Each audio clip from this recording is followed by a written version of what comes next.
Hello friends, welcome to unique study. आज हम लोग इस वीडियो में पढ़ने जा रहे हैं क्लास 4 बुक एवोल्यूशन का chapter number 8 materials and solution fully explained इन हिंदी। इस चैप्टर को हम लोग हिंदी में पूरा समझेंगे। तो चलिए बिना देरी किए शुरू करते हैं। और शुरू करने से पहले अगर आप लोगों ने हमारे चैनल यूनिक स्टडी को अभी तक सब्सक्राइब नहीं किया है तो तुरंत कर लीजिए, जिससे हमारी अगली वीडियो या फिर कहे कि अगला चैप्टर आप तक सबसे पहले पहुंचेगा। और अगर आप ये वीडियो पहली बार देख रहे हैं तो आप हमारे चैनल में जाके बाकी के 7 चैप्टर आप देख सकते हैं। तो चलिए शुरू करते हैं। की कॉन्सेप्ट, हम लोगों को इस चैप्टर में पढ़ना क्या है, उसका मेन टॉपिक अभी जान लेते हैं। So what are the key concepts? First is change of state, states में चेंजेस कैसे होते हैं। सेकेंड, सल्यूट, सॉल्वेंट और सोल्यूशन क्या होता है। Third, soluble and insoluble substances क्या होते हैं। And fourth, almost the last one, method of separation of soluble and insoluble substances, कैसे हम लोग सॉल्युबल और इनसॉल्युबल सब्सटेंसेस में सेपरेशन का मेथड यूज कर सकते हैं। तो ये 4 मेन टॉपिक है जो हम लोग इस चैप्टर में कवर करने वाले हैं। तो चलिए टॉपिक बाय टॉपिक इसको पढ़ते हैं। As we have already learnt in earlier classes that matter can change its from one state to another. In this chapter we will learn about solution and its components. हम लोगों ने पिछले क्लासों में पढ़ा था कि मैटर अपना फॉर्म को एक स्टेट से दूसरे स्टेट से चेंज कर सकता है, यानी कि सॉलिड से लिक्विड और लिक्विड से गैस में बदल सकता है। इस चैप्टर में हम लोग याद करेंगे या फिर पढ़ेंगे उसके सॉल्यूशन और कंपोनेंट्स के बारे में। So let's start. Change of state, पहला टॉपिक है चेंज ऑफ स्टेट्स। यहाँ जो आप पिक्चर देख रहे हैं इसमें जो पहला पिक्चर है ये आइस है, यानी कि सॉलिड जो मेल्ट हुआ तो बन गया वाटर, और वाटर को जब बॉयल किए तब ये बन गया वाटर वेपर। ये इवापोरेट हो रहा है। इवापोरेट होने से क्या होता है, वाटर वेपर बनता है। बॉयल करते रहेंगे तो इवापोरेशन भी होते रहेगा। तो इस तरह से हम लोग सॉलिड को लिक्विड और लिक्विड को गैस में बदल सकते हैं। Matter can change it's form on heating and cooling, matter अपना फॉर्म हीट करने पे और कूल करने पे चेंज करता है। जैसे कि यहाँ पे हम लोग मेल्ट किए तब ये लिक्विड हुआ, इसको हीट दिए, बॉयल किए तब ये वाटर वेपर बना। इवापोरेशन, तो चेंज ऑफ स्टेट्स का पहला टॉपिक है evaporation. The process by which a liquid changes into a gas on heating is called evaporation. If we take the example of water, when it is heated, it gets converted into water vapor. Due to heat, water molecules start moving faster and move away from each other. They escape in the air in the form of water vapor and can move much more freely. जिस process से एक liquid gas में बदलता है heat देने पर, उसे हम लोग इवापोरेशन कहते हैं। तो अगर लिक्विड को हम लोग हीट देंगे तो वो गैस बन जाएगा, तो उसी प्रोसेस को हम लोग इवापोरेशन कहते हैं। अगर हम लोग एग्जाम्पल लेते हैं पानी यानी कि वाटर का, जब वो गर्म होता है तब उसमें से भाप निकलता है, उसको हम लोग वाटर वेपर भी कहते हैं। तो इस प्रोसेस को हम लोग इवापोरेशन कहते हैं। उस हीट वाटर के वजह से जब भी हम लोग वाटर को हीट करते हैं यानी गर्म करते हैं तो उस वाटर में जो मॉलिक्यूल्स होते हैं वो बहुत ही जल्दी मूव करते हैं और एक दूसरे से दूर होने लगते हैं। वो जो वाटर वेपर जो होते हैं, जैसे कि हम लोगों ने पिछले चैप्टर में पढ़ा था कि गैस के मॉलिक्यूल्स बहुत दूर होते हैं, तब तो जब पानी को गर्म करते हैं तब उसके मॉलिक्यूल्स दूर होते जाते हैं और वाटर वेपर के फॉर्म में वो निकलते हैं, वो भाप बनके निकलते हैं और बहुत ही फ्रीली मूव करते हैं। तो वाटर वेपर एक गैस है। तो हम लोग लास्ट में इसमें ये पता चलता है कि इवापोरेशन एक ऐसा प्रोसेस है जिसमें एक लिक्विड गैस में बदलता है हीट देने पे। इस प्रोसेस को हम लोग इवापोरेशन कहते हैं। The process by which a liquid changes into a gas on heating is called evaporation. Next है condensation. When a gas or vapor is cooled, it condenses to form liquid state. For example, if we condense water vapor, it will convert into water. This happens because of cooling and movement of water molecules in steam becomes slower. The molecules come closer and form water. Liquid. The change of gaseous state to liquid state on cooling is called condensation. जब भी किसी gas और vapour को हम लोग cool करते हैं तब वो कंडेंस होके लिक्विड स्टेट में बदल जाता है। जैसे कि अगर हम लोग कोई वाटर वेपर, जैसे हमें वाटर को गर्म करते हैं उसमें से वेपर निकलता है, गैस निकलता है, भाप निकलता है, अगर उसे हम लोग कंडेंस करेंगे, कंडेंस मतलब कूल करेंगे, ठंडा करेंगे, तब वो पानी में बदल जाता है। ये इसीलिए होता है क्योंकि जब हम लोग उस गैस को कूल करते हैं यानी कि कंडेंस करते हैं तब उनके वाटर मॉलिक्यूल्स धीरे धीरे स्लो होने लगते हैं। यानी कि जब हीट करने समय बहुत तेजी से जो मॉलिक्यूल्स घूम रहे होते हैं वो बहुत ही धीरे धीरे होने लगते हैं, वो स्लोअर होने लगते हैं, जिसके वजह से जो मॉलिक्यूल्स जो बहुत दूर दूर थे वो क्लोज होने लगते हैं, बहुत पास आने लगते हैं, जिससे कि वाटर बन जाता है। मॉलिक्यूल्स अगर पास आएंगे तब वो गैस तो नहीं रहेगा, वो वाटर में चेंज हो जाते हैं, जिसे हम लोग लिक्विड भी बोलते हैं। तो the change of gaseous state to liquid state on cooling is called condensation. तो गैसियस स्टेट को हम लोग लिक्विड स्टेट में जब कूल करके हम लोग उसे बनाते हैं, गैस को कूल करके लिक्विड में बनाते हैं, तब उसे कंडेंसेशन कहते हैं। So the definition of condensation is the change of gaseous state to liquid state on cooling is called condensation. Next, melting. Ice is the solid form of water. When it is heated, the movement of its molecules increases and they become free from their rigid form. यानी कि solid state. On being heated, the molecules become loosely packed and form water. This change of state from solid to liquid due to heating is called melting. तो melting में क्या होता है? Ice एक solid form होता है पानी का। पानी को हम लोग जब सॉलिड जब कड़ा कर देते हैं तो वो आइस बन जाता है। तो जब उस आइस को हीट देते हैं, जब गर्म करते हैं, तब उसके जो मॉलिक्यूल्स होते हैं उनका मूवमेंट बहुत ही ज्यादा बढ़ जाता है, वो बहुत ही जल्दी घूमते लगते हैं और वो इस तरह घूमते हैं कि अपने जो रिजिड फॉर्म है, जो हार्ड फॉर्म है, जब वो सॉलिड स्टेट में तो वो हार्ड ही होंगे, तो उनका जो हार्ड फॉर्म है वो टूटने लगता है, जिसके वजह से जो मॉलिक्यूल्स हैं वो बहुत ही लूज हो जाते हैं और पानी में बदल जाते हैं, क्योंकि सॉलिड का मॉलिक्यूल बहुत ही टाइटली पैक्ड होता है। अब आइस यहाँ सॉलिड है, इसे हम लोग जब हीट दे रहे हैं तब उनके मॉलिक्यूल्स बहुत ही धीरे धीरे अपने रिजिड फॉर्म को खो रहे हैं, उनके मॉलिक्यूल्स लूज होते जा रहे हैं, हल्के होते जा रहे हैं, ढीले हो रहे हैं, जिसके वजह से वो पानी में बदल जा रहे हैं। तो इस चेंज को जब सॉलिड से लिक्विड में बदलता है due to heating is called melting. जब भी कोई भी सॉलिड यानी कि आइस जो सॉलिड फॉर्म ऑफ वाटर, इसको अगर हीट देंगे तो वो लिक्विड में बदल जाएगा, और तो यही प्रोसेस को हम लोग मेल्टिंग कहते हैं। So the definition of melting is the change of state from solid to liquid due to heating is called melting.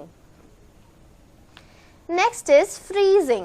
When water is cooled, the movement of its molecules slows down. The molecules come very close to each other and get arranged into a rigid shape to form ice. Thus, change of liquid to solid state on cooling is called freezing. तो जब पानी, freezing क्या होता है? जब भी पानी को हम लोग कूल करते हैं, पानी को जब ठंडा करते हैं, तो जो मॉलिक्यूल्स पानी में घूम रहे हैं वो धीरे धीरे और स्लो हो जाते हैं, बहुत ही स्लो हो जाते हैं, जिसके वजह से सारे मॉलिक्यूल्स एक जगह आके क्लोज कनेक्ट हो जाते हैं, बहुत ही अच्छे तरह से टाइट हो जाते हैं, टाइटली पैक्ड हो जाते हैं, जिससे कि वो रिजिड शेप, एक शेप पा लेते हैं और वो आइस में बदल जाते हैं। तो जब लिक्विड को सॉलिड स्टेट में बनाने के लिए हम लोग जब ठंडा करते हैं, कूल करते हैं, तब उस प्रोसेस को फ्रीजिंग कहते हैं। पानी को हम लोगों ने ठंडा किया, पानी में मॉलिक्यूल्स घूम रहे हैं, तो पानी को जब हम लोग कूल करेंगे तो उसके मॉलिक्यूल्स धीरे धीरे धीरे घूमेंगे, जिसके वजह से सारे मॉलिक्यूल्स एक जगह आके बहुत ही टाइटली पैक्ड हो जाएंगे, जिससे कि वो सॉलिड फॉर्म में बदल जाएंगे, यानी कि आइस, क्योंकि वाटर का सॉलिड फॉर्म आइस होता है। तो इस प्रोसेस को जब कूल करने पे लिक्विड सॉलिड में बदलता है, उस प्रोसेस को हम लोग फ्रीजिंग कहते हैं. So the definition of freezing is change of liquid to solid state on cooling is called freezing. तो हम लोगों ने अभी तक इस चेंज ऑफ स्टेट्स के टॉपिक में क्या क्या देखा कि change of water into gaseous state on heating is called evaporation. Water जब गैसियस स्टेट में बदलता है हीट देने पे तब वो इवापोरेशन हो जाता है. और क्या देखा, change of water vapour into liquid state after cooling down is called condensation. जब वाटर वेपर को हम लोग कूल करके लिक्विड फॉर्म में लाते हैं तो उस प्रोसेस को कंडेंसेशन कहते हैं. फिर हम लोगों ने देखा change of ice into water is called melting. जब आइस चेंज होके वाटर में बदलने लगता है तब उसे हम लोग मेल्टिंग बोलते हैं.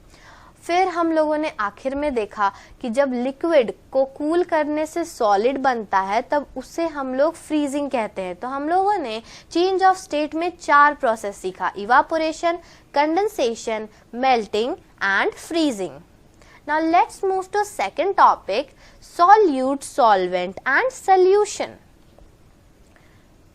Solution is a mixture of 2 or more substances mixed together evenly at a particular temperature.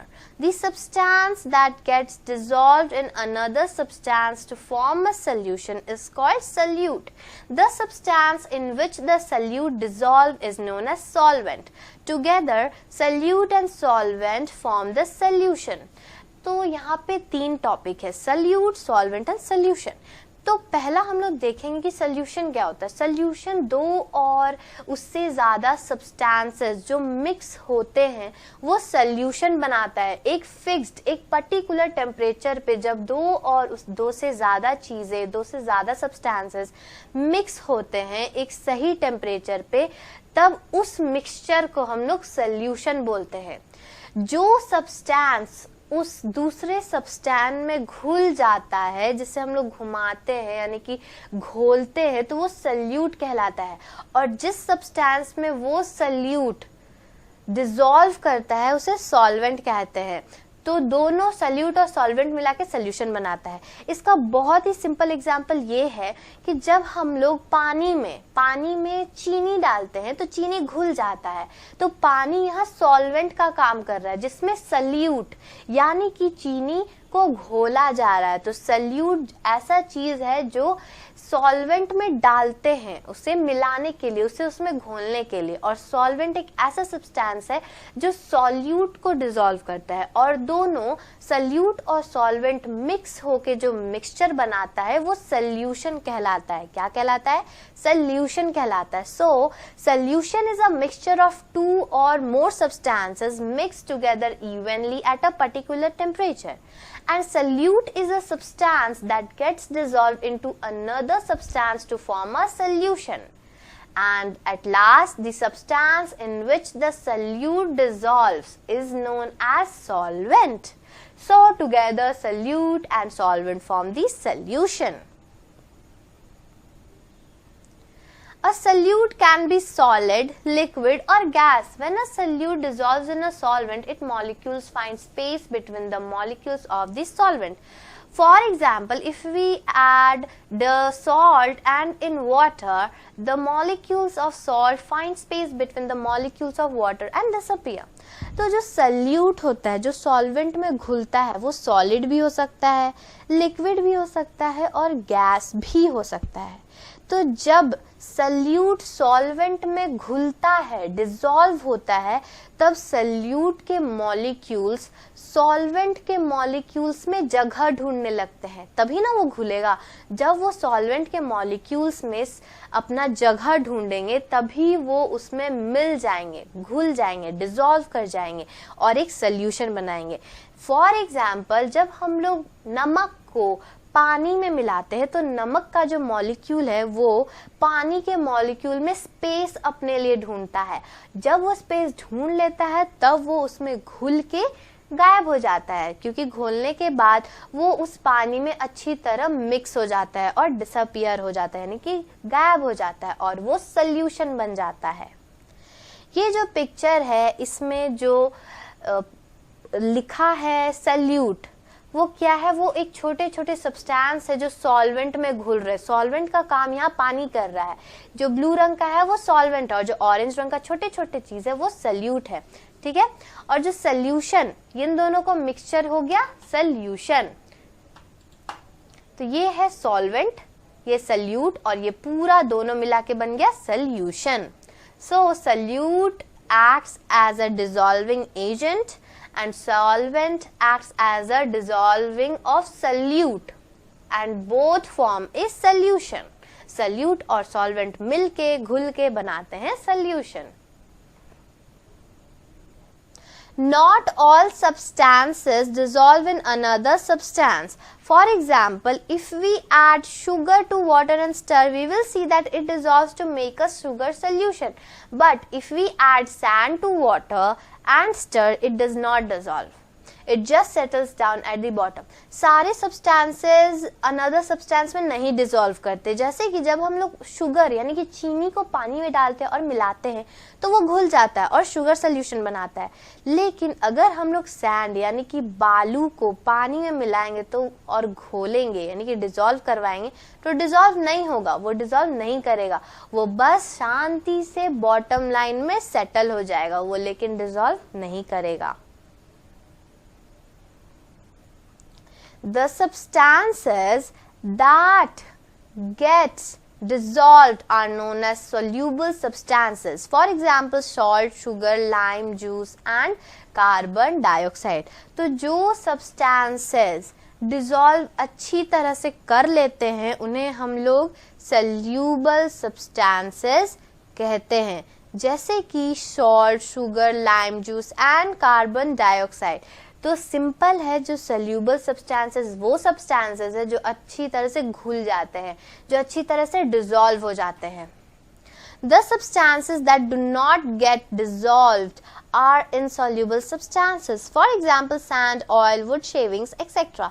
और जो substances अच्छी तरह dissolve, अच्छी तरह से घुलते नहीं है उसे हम लोग insoluble substance कहते हैं, जैसे कि sand यानी बालू, ऑयल मतलब तेल, वुड शेविंग मतलब लकड़ी के तिनके, ये सब घुलते नहीं है, तो ये हो गया इनसॉल्युबल सब्सटेंस। तो जो सब्सटेंस अच्छी तरह से डिसॉल्व होते हैं उसे सॉल्युबल सब्सटेंस कहते हैं और जो सब्सटेंस अच्छी तरह से डिसॉल्व नहीं होते हैं उन्हें हम लोग इनसॉल्युबल सब्सटेंस भी बोलते हैं। A substance is a general term and can be used for solids, liquids and gases. When both the solute and solvent are liquid, we use special terms like miscible or immiscible. तो एक substance जो है एक general term है जो कि किसी भी सॉलिड, लिक्विड, गैस में हम लोग यूज करते हैं। तो जब सल्यूट और सॉल्वेंट दोनों ही अगर लिक्विड हो तब हम लोग एक स्पेशल टर्म यूज करते हैं मिसिबल और इमिसिबल। अभी तक हम लोगों ने देखा कि हम लोग शुगर को पानी में ऐड कर रहे थे यानी कि सॉलिड को लिक्विड में, फिर सॉल्ट यानी कि सॉलिड को लिक्विड में। लेकिन अगर सल्यूट और सॉल्वेंट दोनों ही लिक्विड हो तो हम लोग उसके लिए दो टर्म यूज करते हैं, मिसिबल और immiscible. If the liquid dissolve with each other to form a solution, they are known as immiscible liquids. तो जब लिक्विड्स अच्छी तरह डिसॉल्व हो जाते हैं, दोनों लिक्विड यानी कि जो सल्यूट है लिक्विड और जो सॉल्वेंट है लिक्विड, अगर दोनों अच्छी तरह से मिक्स हो जाते हैं, डिसॉल्व हो जाते हैं, तब हम लोग उसे मिसिबल लिक्विड्स कहते हैं। क्या कहते हैं? Miscible liquids. फॉर एग्जाम्पल हम लोग ले लेते हैं वाटर, मिल्क, ये सब मिसिबल है। On the other hand, the liquids that do not dissolve with each other to form a solution are called immiscible liquids. For example, oil and water do not mix and are immiscible liquids. और उसी तरफ जो liquid दूसरे liquid से अच्छी तरह नहीं mix होते हैं, नहीं डिसॉल्व होते हैं, उसे हम लोग immiscible liquids कहते हैं। जैसे कि ऑयल एंड वाटर, अगर आप तेल को पानी में डालिएगा तो वो मिक्स नहीं होगा, तो वो इमिसिबल लिक्विड है। तो जो लिक्विड दूसरे लिक्विड में अच्छी तरह से घुल जाते हैं, डिसॉल्व हो जाते हैं, उसे हम लोग मिसिबल लिक्विड कहते हैं। और जो लिक्विड दूसरे लिक्विड में अच्छी तरह से नहीं डिसॉल्व होते उसे हम लोग इमिसिबल लिक्विड कहते हैं। Have you ever seen how nail paint is removed from the nails? Nail paint stays on the nails as water does not dissolve it.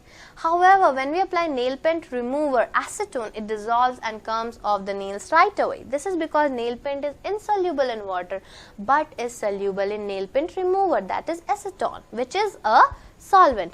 हम लोगों ने देखा है कि जब नेल पेंट हम लोग लगाते हैं या फिर आपने किसी को देखा होगा नेल पेंट लगाते हुए, तो जब वो अपने हाथों को पानी से धोते हैं तब वो नेल पेंट नहीं हटता है. क्यों? क्योंकि वो पानी से डिसॉल्व नहीं करता है, पानी उस पर कोई रिएक्शन नहीं देता है. लेकिन जब हम लोग उसी नेल पेंट को नेल पेंट रिमूवर यानी कि एसीटोन से हटाते हैं तो तुरंत हट जाता है. क्यों? क्योंकि वो एसीटोन से डिसॉल्व कर जाता है और नेल से आसानी से निकल जाता है, जो कि हम लोग वाटर से नहीं करते. वाटर में नेल पेंट इनसल्यूबल है, वो सल्यूबल नहीं हो सकता है. लेकिन एसीटोन जो कि नेल पेंट रिमूवर है उसमें वो नेल पेंट सल्यूबल होता है, विच इज द सॉल्वेंट, जो कि एक सॉल्वेंट है. अब सबसे बहुत ही मेन और important topic, methods of separation of soluble and insoluble substances.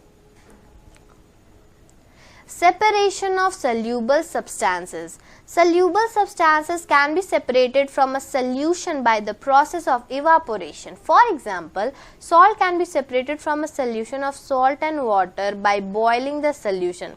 The water evaporates and the solid residue salt is left behind. तो जो सेपरेशन है सॉल्यूबल सब्सटेंस, अगर हम लोग पानी में नमक मिला दिए तो उसे हम लोग अलग कैसे कर सकते हैं? तो जब हम लोग नमक और पानी जो कि एक सोल्यूशन बन चुका है उसे अगर हम लोग हीट दे, इवापोरेट करें, तो जो पानी है वो अपने आप उड़ जाएगा, यानी कि इवापोरेट हो जाएगा, वाटर वेपर में बदल के वो गैस बन के हट जाएगा और जो लास्ट में रेसिड्यू जो बचेगा वो सॉल्ट होगा. तो इस तरह से हम लोग सेपरेशन ऑफ सोल्यूबल सब्सटेंसेस यानी कि पानी और नमक में सेपरेशन कर सकते हैं. Separation of insoluble substances. अब हम लोग इनसल्यूबल सब्सटेंस को कैसे सेपरेट करते हैं?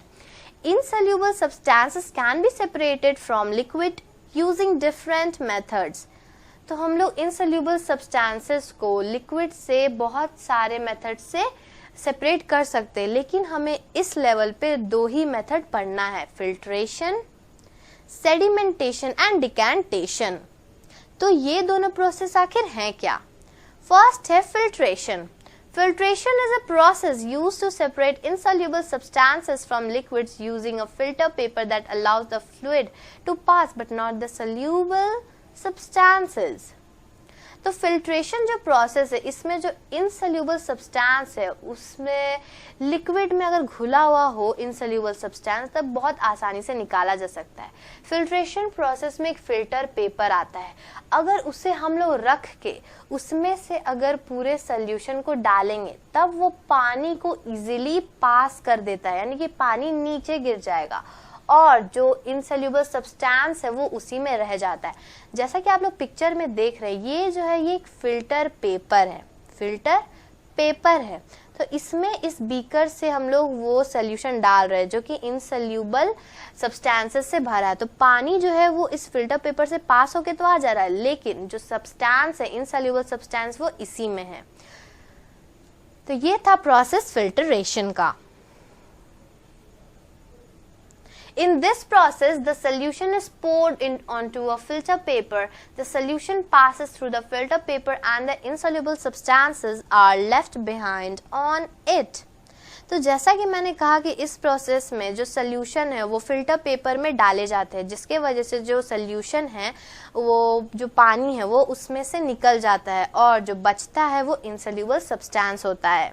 Sand and other insoluble particles are removed from water with the help of filtration. तो इसका एक बहुत ही इंपॉर्टेंट और मेन एग्जांपल ये है, जो सैंड है और जो insoluble particle है वो बहुत आसानी से पानी से निकाला जा सकता है with the help of filtration.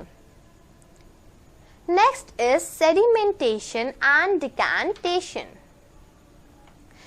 Sedimentation is the process of separating insoluble substances from any liquid by allowing it to stand undisturbed for some time in a container. This process causes the heavier insoluble substance to settle down at the bottom of the container. तो जो sedimentation process है, इससे हम लोग insoluble substance को अलग कर सकते हैं लिक्विड से by allowing it to stand undisturb for some time in a container. तो अगर हम लोग एक कंटेनर में उस जो डिसॉल्व किया गया है इनसोल्यूबल सब्सटेंस, उसको अगर बिना कुछ हिलाए, बिना कुछ किए, उसको बिना डिस्टर्ब के वहाँ रखे रहेंगे, तब जो सब्सटेंस है वो धीरे धीरे कंटेनर के बॉटम में सेटल हो जाएगा, यानी बैठ जाएगा, और जो पानी है वो ऊपर। तो अगर हम लोग फिर जब सेटल हो जाता है, तो अगर हम लोग उसे धीरे धीरे टिल्ट करके पानी को निकाल देंगे, तब जो रेसिड्यू जो आखिर में बचता है वो क्या रहता है? वो रहता है जो सब्सटेंस है insoluble substance. So sedimentation is the process of separating insoluble substances from any liquid by allowing it to stand undisturbed for some time in a container. This process causes the heavier insoluble substance to settle down at the bottom of the container. Next is decantation. Decantation is carried out directly after sedimentation. In decantation process, the clear liquid obtained after sedimentation is poured into another container carefully so that the insoluble substances settle at the bottom do not get disturbed. मैंने आपको ये बता दिया, इसमें जैसे कि मैंने पहले कहा था कि जो डिकैंटेशन है, जो सेडिमेंटेशन है, जब उस पानी को, उस कंटेनर को बिना हिलाए अगर हम लोग रखते हैं, तो जब थोड़ी देर बाद जो साफ पानी जो टॉप पे है, अगर उसे हम लोग हल्का सा टिल्ट करके दूसरे बीकर में निकाल लेते हैं, ऐसे निकालते हैं कि लास्ट में जो इनसोल्यूबल सब्सटेंस है वो ना घुले, तब वो प्रोसेस हो जाएगा डिकैंटेशन। तो इस तरह से हम लोग सेडिमेंटेशन, डिकैंटेशन साथ वाला प्रोसेस से साथ में किया जाता है, और इस तरह से हम लोग इनसोल्यूबल सब्सटेंस को लिक्विड से अलग कर सकते हैं। तो हम लोगों ने इस चैप्टर में क्या क्या पढ़ा? हम लोगों ने मटेरियल्स एंड सॉल्यूशंस के चैप्टर में ये पढ़ा, पहला टॉपिक में पढ़ा चेंज ऑफ स्टेट, यानी कि इवापोरेशन क्या होता है। Change of water into gaseous state on heating is called evaporation. फिर change of water vapour into liquid state after cooling down is called condensation. Third, change of ice into water is called melting. फिर change of liquid into solid state after cooling down is called freezing. फिर next topic हम लोगों ने देखा solute, solvent और solution. Solution क्या होता है? Solution is a mixture of two और more substances mixed together evenly at a particular temperature. फिर सोल्यूट क्या होता है? The substance that gets dissolve in another substance to form a solution is called solute. फिर next आता है the substance in which the solute dissolves is known as solvent. So together solute and solvent form the solution. फिर next topic हम लोग देखेंगे soluble और insoluble substance क्या होते हैं। तो जो सब्सटेंस सॉल्वेंट में अच्छी तरह से घुल जाते हैं, जो सल्यूट सॉल्वेंट में अच्छी तरह से घुल जाते हैं, वो सॉल्यूबल सब्सटेंस है, और जो सब्सटेंस सल्यूबल, जो सॉल्वेंट है, वो सल्यूबल नहीं होते हैं, अच्छी तरह से नहीं घुलते हैं या डिसॉल्व नहीं होते हैं, वो इनसोल्यूबल सब्सटेंस होते हैं। और जब हम लोग सोल्यूट और सॉल्वेंट दोनों को लिक्विड रखते हैं, और वो दोनों लिक्विड अगर अच्छे से घुल जाता है, तब उसे हम लोग मिसिबल लिक्विड कहेंगे। और अगर हम लोग दोनों लिक्विड को मिलाए और अच्छा तरह से वो डिसॉल्व नहीं हुआ, तो उसे हम लोग इमिसिबल लिक्विड भी कहते हैं। फिर था हम लोग कैसे सारे सोल्यूबल और इनसोल्यूबल सब्सटेंस को सेपरेट कर सकते हैं। तो नमक और पानी, सॉल्ट एंड वाटर को हम लोग इवापोरेशन के टेक्निक से अलग कर सकते हैं। उसके बाद इनसोल्यूबल सब्सटेंस को फिल्ट्रेशन और सेडिमेंटेशन एंड डिकैंटेशन के प्रोसेस से अलग कर सकते हैं। Hope you understand this chapter. उम्मीद है कि आपको ये चैप्टर बहुत अच्छी तरह से समझ आ गया होगा। तो अगर आप लोग इसका पूरा सॉल्यूशन, पूरे एक्सरसाइज का सॉल्यूशन चाहते हैं, तो तुरंत हमारे चैनल को सब्सक्राइब कर ले और बेल आइकन दबाना ना भूलें, जिससे कि हमारी अगली वीडियो या फिर कहे कि सारे एक्सरसाइज का क्वेश्चन और नेक्स्ट चैप्टर का एक्सप्लेनेशन आप तक सबसे पहले पहुंचेगा। और अगर आपको इस चैप्टर से कोई भी क्वेरी है, कोई भी डाउट है, तो आप हमें कमेंट करके पूछ सकते हैं, जिससे कि हम आपको एक एप्रोप्रिएट आंसर दे सकें। So, thanks for watching, and if you like this video, don't forget to like, subscribe and share.